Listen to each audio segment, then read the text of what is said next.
राधे राधे बच्चों, भाग्य coaching centre के ऑनलाइन प्लेटफॉर्म पे आपका स्वागत है। जो हम केटीजी चैप्टर पढ़ रहे थे उसकी नेक्स्ट टॉपिक जो लेके आए हैं, बोर्ड पे आपको नजर आ रहा है, क्या टॉपिक का नाम है? Dalton law of the partial pressure.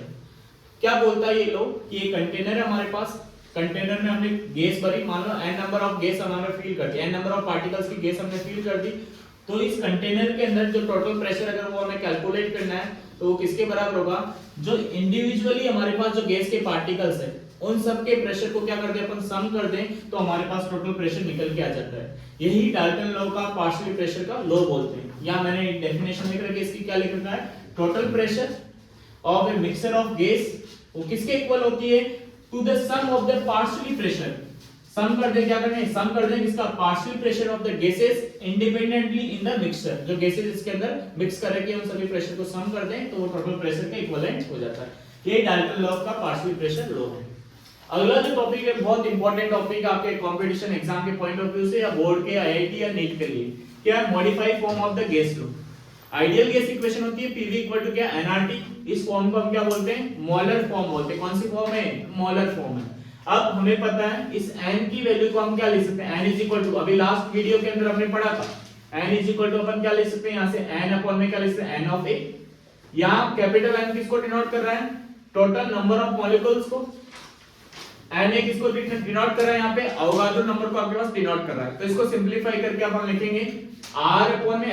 R gas constant है, Na भी क्या है? कांस्टेंट है, अवोगाड्रो कांस्टेंट। कांस्टेंट को कांस्टेंट से डिवाइड करेंगे तो एक को नया कांस्टेंट निकल के आता है। इस कांस्टेंट को अपन क्या बोलते हैं? बोल्ट्जमैन कांस्टेंट बोलते हैं। और इसकी वैल्यू कितनी होती है? 1.38 into 10 की पावर -23 जूल पर सेकंड। ये बोल्ट्जमैन कांस्टेंट की वैल्यू है। तो यहाँ R अपॉन में Na की वैल्यू किसके बराबर होगी? कि K के इक्विवेलेंट होगी। n की जगह अपन n लिखेंगे, t की जगह क्या लिखेंगे? t लिखेंगे।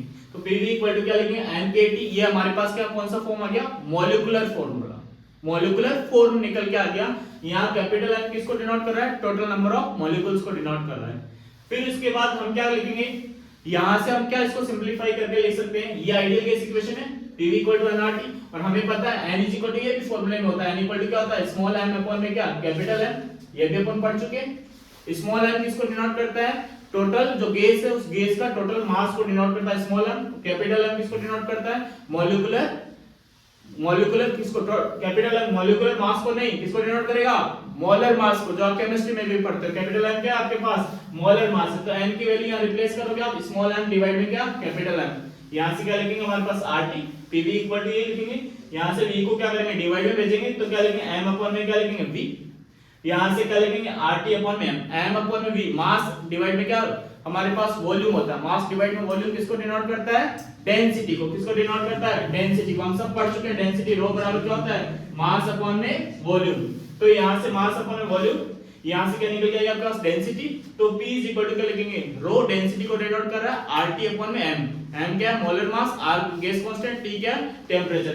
ये जो फॉर्म आया इस फॉर्म को क्या बोलते हैं? डेंसिटी फॉर्म बोलते हैं। बहुत इंपॉर्टेंट है, ये तीनों फॉर्मूले आपको याद होना चाहिए। ये वाला फॉर्मूला, ये वाला, ये वाला, ये दोनों फॉर्मूले कैसे निकल गए हैं तो इसके लिए आप लास्ट वाला वीडियो देखें, उसमें सब कुछ एक्सप्लेन किया हुआ है। आप इसका स्क्रीनशॉट ले लें, अपनी नोटबुक में नोट डाउन करें। नेक्स्ट क्लास में अपन क्या लेके आएंगे? इस पे शानदार वीडियो लेके आएंगे। Thank you for watching the online classes on the भाग्य कोचिंग सेंटर।